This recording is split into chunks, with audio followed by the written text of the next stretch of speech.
The stone remembers heat. This is what Henri Creed told his daughter on the day he pressed a piece of limestone into her palm and closed her fingers around it as they stood at the edge of his quarry in St. Genevieve, Missouri. The sun beat down on those exposed bluffs like a hammer on an anvil, and the rock was warm to the touch. Henri was a quarryman's quarryman, a Frenchman whose family had worked stone since they crossed the ocean and settled in the river country where the earth itself seemed to crack open and offer up layer after layer of the finest limestone in all of the territories. When he spoke of stone, he spoke with the reverence some men reserved for scripture. Luella was only 8 years old then, but she understood somehow that he was giving her something far more precious than a piece of rock. He was giving her a secret that the earth kept, and it would take her half a lifetime to understand the weight of that gift. By the time Luella Creed was 26 years old, she had learned every language that stone would teach her. She could read the grain and the color, could feel in her hands whether a limestone block would split cleanly or shatter, could judge the angle of a chisel strike with her eyes closed. Her father had placed hammer and stone chisel in her hands before she was tall enough to reach the splitting frame, and her mother had wanted something different for her, wanted her to learn needlework and biscuit recipes and the softer skills that a woman was supposed to carry through the world. But Henri had stood firm. His daughter would know stone. His daughter would know the craft that ran through his veins and his bones, and she would not be ignorant of the earth's secrets just because she had been born female. The stone remembers heat. Henri had explained it 100 times over the years, crouching beside her as she learned to dress a block, teaching her that limestone was what miners called a slow stone. It did not conduct heat quickly like metal did not radiate it away in moments. Instead, limestone absorbed thermal energy gradually through its dense mass, holding that warmth deep in its crystalline structure. And then when the source of heat was removed, it would give that energy back slowly over many hours, as if the stone itself was exhaling the day's captured sun into the night air. That was why the lime kilns took 3 days to cool after you withdrew the flame. The stone was full of memory, full of the heat it had taken in, and it would not surrender that warmth until it was ready. This was not waste. This was not inefficiency. This was the fundamental nature of the stone, and to understand it was to understand one of the Earth's great economies. The quarry collapse came on a Tuesday when the sky had turned the color of lead. Henri was 48 years old, and he had walked into that quarry every morning for 30 years. He knew the ceiling props as well as he knew the lines of his own face. He knew which ones had shifted, which ones bore most of the weight, which ones were the first to check for danger before descending to the face. He had trained 6 men in the work, including Luella, though his wife had drawn the line at letting her descend into the pit with regularity. There was a difference between learning the craft and walking into the danger, she had said, and Henri had finally agreed.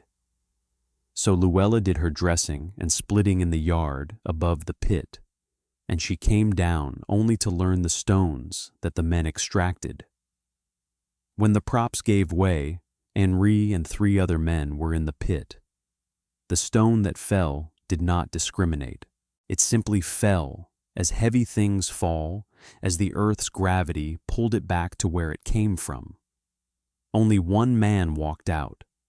Henri did not. The letters came later, careful condolences from people who barely knew him. The funeral was attended by half the town, all of them silently acknowledging that any of them might have been standing in that pit, that the stone gave its work freely, but asked for a price that was random and terrible and final. What came after the collapse was worse in some ways than the collapse itself. Henri had not expected to die young, and so he had not made his will clear. There was the quarry deed, and there was the house, and there was his widow, Margot, who loved her husband, but who did not understand stone and did not want to. Within a year, Margot had married again, this time to a man named Claude Pardee from St. Louis, who had soft hands and soft eyes, and who knew something about land and property development. Claude had made it seem so reasonable. Margot was a widow. She needed protection. The quarry was too dangerous, too hard to manage, too much of a burden. Why not sell it, or lease it, or let Claude help with the business side? Because surely Luella did not intend to work stone like some common laborer. Luella had come home from the dressing yard on a spring afternoon to find Claude and her mother in the study, and on the desk before them lay papers that looked official and important. Claude had smiled at her with all of his teeth showing, and had said something about how women should not trouble themselves with such matters, that he was handling everything, that the quarry would be managed properly now. When Luella asked to see the papers, Claude had laughed lightly and suggested that she might be better suited to learning household management from her mother. The deed transfer was never supposed to happen. The documents were forged in ways that were almost clever, almost good enough to pass scrutiny if anyone had bothered to scrutinize them closely. But Margot was grieving, confused, wanting to believe that her new husband was trying to help, wanting to believe that she did not have to think about the heavy things anymore. She signed where he asked her to sign. The quarry that had belonged to the Creed family for 2 generations passed into Claude Pardee's hands in a way that the law would eventually recognize, though it took years to untangle, and by then there was nothing to be done except to accept it. Claude came to her one afternoon in the limestone yard, where she was sitting on a pile of dressed blocks, eating bread and cheese from a cloth. He had brought his soft hands and his soft voice and his certainty that he was delivering good news. He was shutting down the quarry operation. He would be selling off the equipment. The family business, he explained with professional sympathy, had become too much for a woman to manage, and certainly her mother did not need the income now that she had a husband to provide for her. Stone was men's work, he said. She should find a kitchen instead. He had smiled at her, and in that moment, Luella had understood something that she wished she had understood much earlier. Her stepfather was not a businessman. He was a thief who wore a suit, and he had stolen from her something more precious than money. She took what was hers.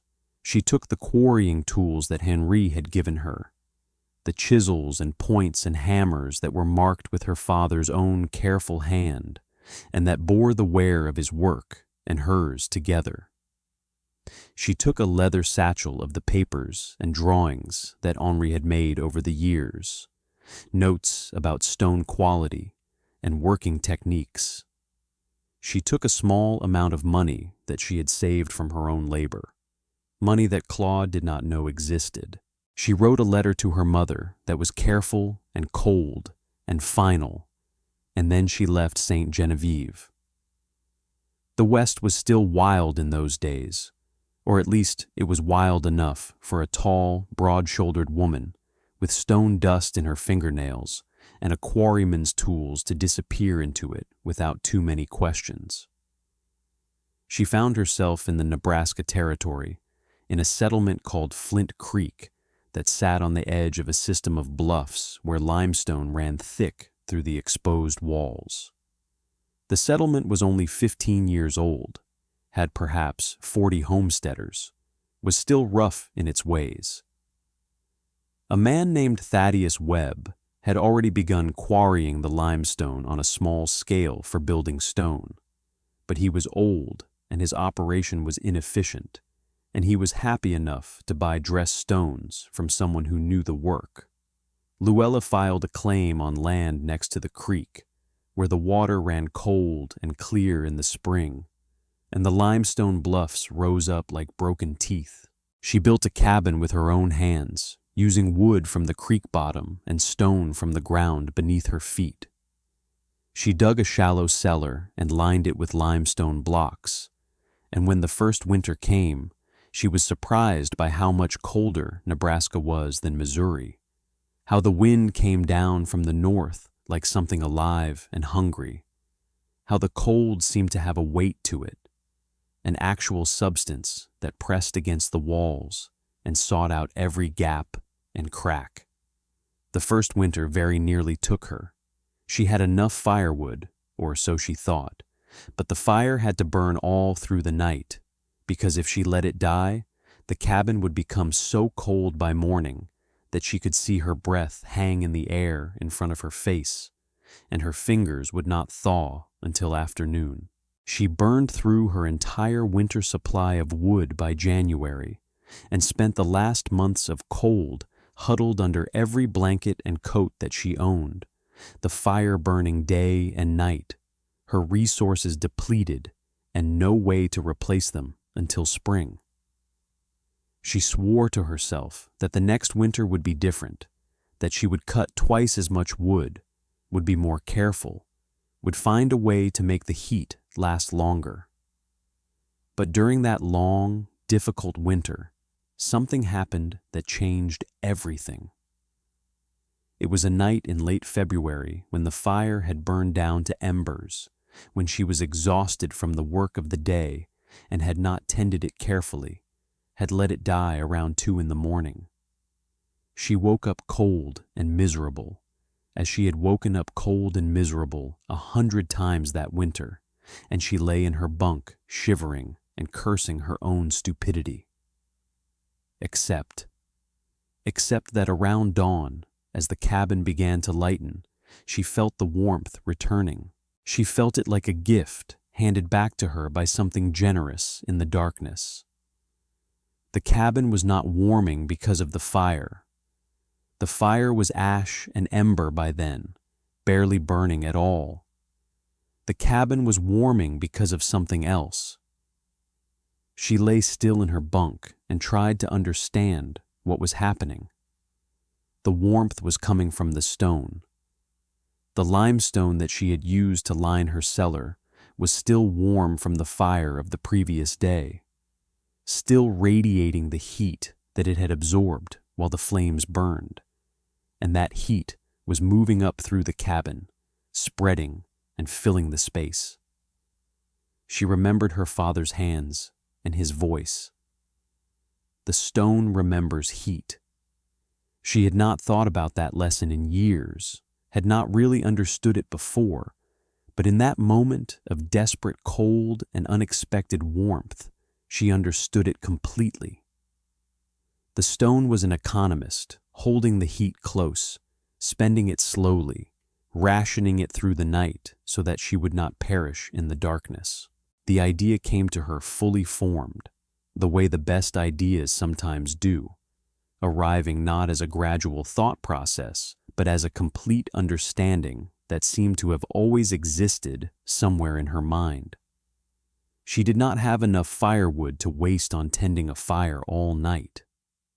But if she built a wall of limestone inside the cabin, positioned it close enough to absorb the heat from a cast iron stove, that wall would hold the warmth through the night and radiate it back into the cabin in the hours when the fire had burned down.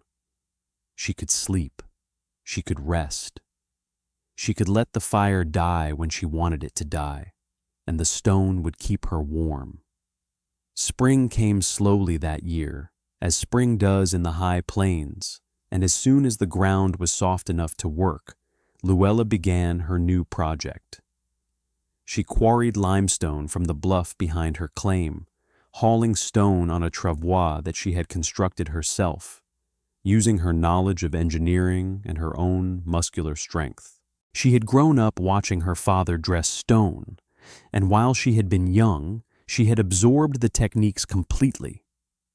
She selected blocks of approximately equal size, working with what the stone offered rather than fighting it.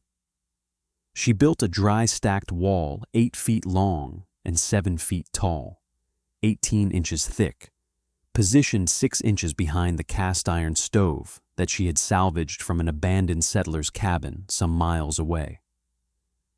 Beneath the wall, she laid a foundation of heavy stones to distribute the weight, because the wall would weigh nearly 6,000 pounds, and if the floor gave beneath it, the entire project would be lost.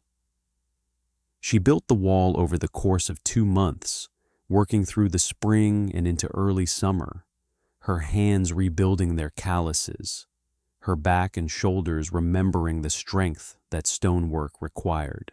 The limestone blocks she fitted together without mortar, relying on the careful dressing of each surface and the geometry of dry stacking, a technique that her father had taught her when she was barely tall enough to see over the workbench.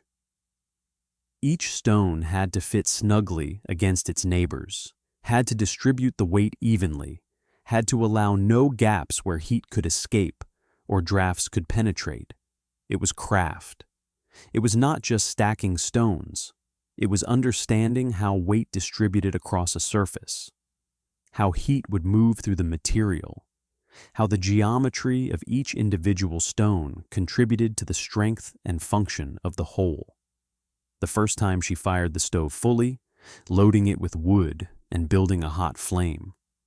She sat on the bench that she had made from scrap wood, and she watched the heat shimmer in the air as it rose from the stovepipe. The limestone wall in front of her began to change color as the surface warmed, the stone taking on a slightly different hue as its temperature rose. She laid her hand against the wall and felt the heat soaking in, the stone becoming warm under her palm, and she whispered to herself, or perhaps to her father, or perhaps to the stone itself, "This will work." The neighbors thought she was mad.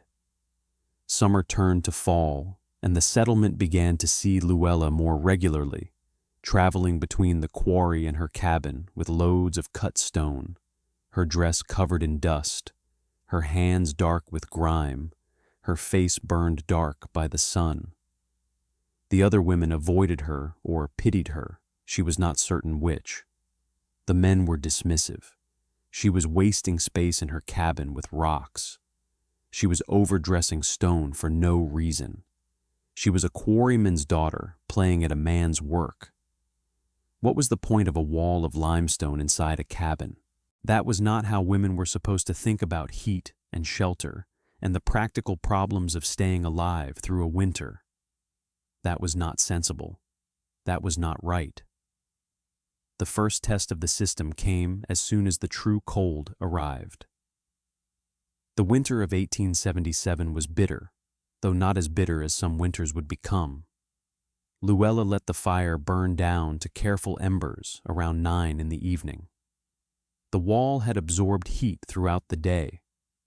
She sealed herself into her bed with blankets and let the fire die completely. She slept. She actually slept, not huddled and miserable and semi-conscious, but true sleep, deep and restorative. She woke around dawn, and the cabin was cool but not frigid, cool but livable. The limestone wall was still warm to the touch, and it would continue to radiate warmth for several more hours. She had used perhaps a quarter of the firewood that she would have burned under the old system. Word spread slowly through Flint Creek, the way that practical knowledge spreads through a small settlement. Some of it was accurate, some of it was garbled. By the time it had made the rounds through all 40 homesteads, the story had become almost mythical, an exaggeration of what was actually occurring. By the winter of 1880, more than one settler had tried to replicate the system with varying degrees of success, and some of them had actually managed to get it right. But Luella's wall remained the largest, the most impressive, the most effective, and her cabin became a kind of informal testing ground where people could come and see the science of heat and stone working in practice. She did not advertise this. She did not encourage visits. But when people asked, she showed them the wall, explained the principle, let them feel the warmth radiating from the stone, even hours after the fire had burned down. Some of them understood immediately. Some of them remained skeptical, but the results were undeniable. Her cabin stayed warm. She used less wood than anyone else in the settlement. She did not spend her nights tending fires. She simply let the stone do the work that her father had taught her that the stone could do. The years passed. Luella was 30, then 35, then on the edge of 40. She continued to work stone, continued to quarry and dress and sell her work, continued to maintain her cabin and her wall and the hard-won life that she had built in the Nebraska Territory. She did not marry. Several men asked, seeing a woman who owned land and who knew how to work and who had built something real and lasting. She turned them all down, one after another, until they stopped asking. Some part of her understood that marriage would mean giving up the independence that she had fought so hard to achieve. Some part of her was still angry at her stepfather, still angry at the men who had taken her father's quarry and told her that stonework was not for women. She did not trust easily, and she did not trust men at all. Then came January 1883, and the blizzard that the territory would remember for the rest of the 19th century. It began with rain that turned to sleet, that turned to snow, and the temperature dropped like a stone cast into a well, falling from a relatively mild 20 degrees to -20 to -30. By the second day, the temperature was -40, and the wind was driving snow across the plains at speeds that made it nearly impossible for anyone to venture outside. The settlement was cut off. No supplies could come in from the nearest town, which lay 40 miles away across plains that had become completely impassable. The snow fell without ceasing, without any break or mercy, for 9 days. By the fourth day, most of the settlers had exhausted their supplies of cut and dried firewood. They had not expected the cold to last this long. They had miscalculated. They had been careless or unlucky. And now, as the temperature remained at -40 and showed no signs of moderating, they began to understand the mathematics of survival with terrible clarity. Every fire that was kept burning all through the night in an effort to maintain warmth burned through the reserve twice as fast as anyone had anticipated. The wood piles that they had thought would see them through the winter would not. They would run out before the cold broke. And when the wood ran out, they would have no heat. They would freeze. Luella did not run out of wood. Her wall had been storing heat all winter long, absorbing the energy from each day's fire, holding that energy in its massive stone structure, radiating it back through the night with steadfast consistency. She had learned to manage the system with precision, understanding the thermal properties of limestone as deeply as any engineer could have, though she had no formal education in engineering and had learned everything through observation and practice and the accumulated wisdom that her father had passed down to her. She knew what the stone could hold. She knew how long it would radiate heat. She knew how much fire she needed during the day to ensure warmth through the night. She knew, from experience now, how to read the temperature of the wall, how to understand what it was telling her about its capacity and its state. While the other settlers burned through their supplies of wood in desperate attempt to maintain fires that would never quite be enough, that could never quite keep the cold at bay completely, Luella slept in her warm cabin. She tended her fire during the day, loading it carefully, letting it burn hot enough to transfer maximum heat into the stone. She let the fire die when night came, and the stone continued to work. She closed her eyes and slept, and woke to find her cabin still warm, still livable, still a place of refuge against the terrible cold outside. On the 5th day of the blizzard, as the desperation in the settlement became palpable and the first signs of real danger began to appear, Luella opened her door and issued an invitation. Anyone who was struggling with heat could come to her cabin. There was room, there was warmth. She would share what she had built. They came. By the afternoon of the 5th day, there were 7 people in her small cabin, huddled close to the limestone wall that radiated steady, consistent, reliable warmth. By the 6th day, there were 12.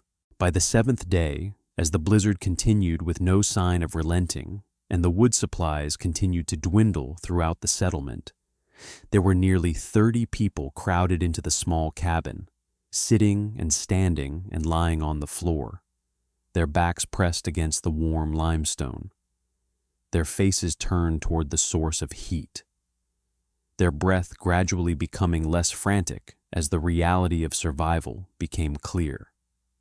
Luella had food in her cellar, dried vegetables and preserved meat that she had stored carefully, understanding from long experience that survival on the frontier required planning and foresight. She rationed it carefully among the 30 people who depended on her wall and her preparation and her willingness to open her home. The blizzard broke on the 9th day. The snow stopped. The wind died. The temperature began, slowly, to moderate.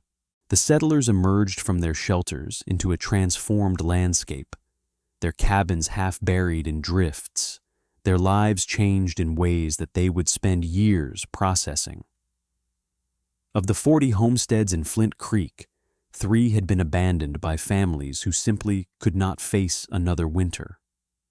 2 settlers had died from cold and related complications, despite their best efforts to maintain fires and stay warm. The rest had survived, many of them barely, many of them owing their lives to the generous sharing of one woman and the stone wall that her father had taught her was possible. The aftermath of the blizzard reframed everything. Suddenly, the limestone wall in Luella's cabin was not a curiosity or an eccentricity. It was a marvel and solution to one of the fundamental problems of survival on the frontier.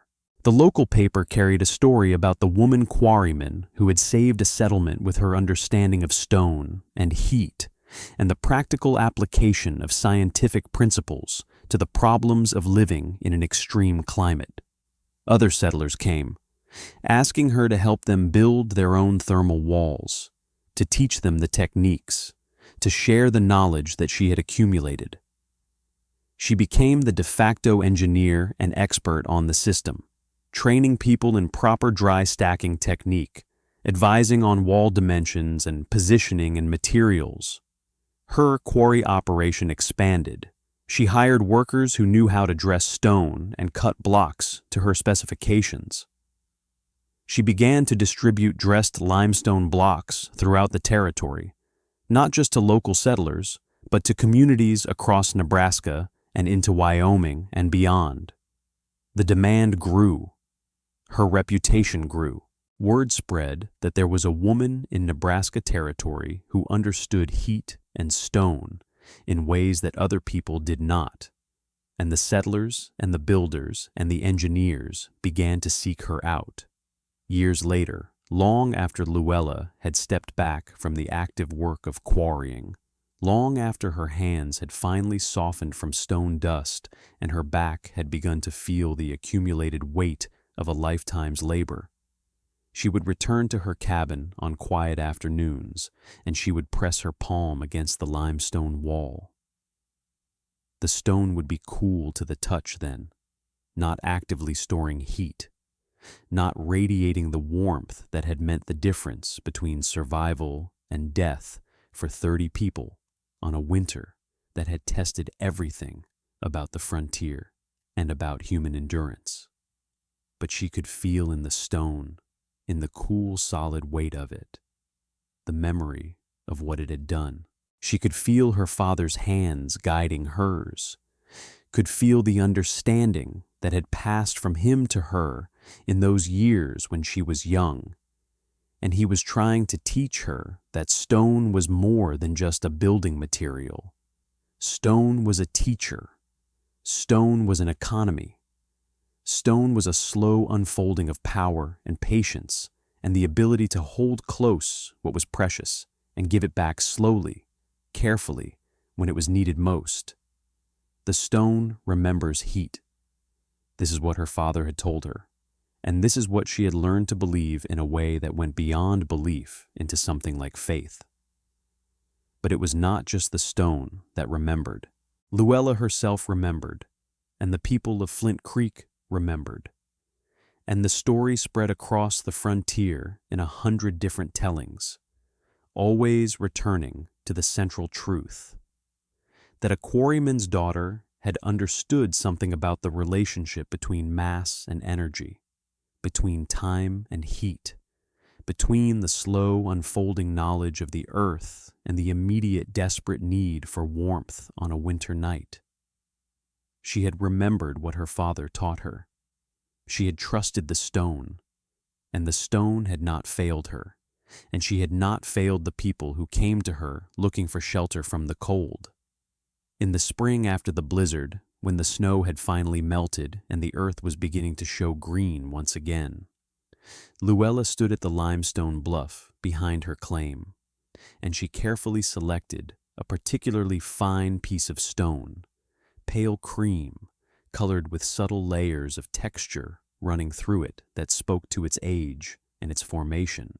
She dressed it carefully over the course of a week, using the techniques that her father had taught her, working with the grain of the stone rather than against it, understanding how the chisel and hammer should meet the surface to create the finish that she wanted.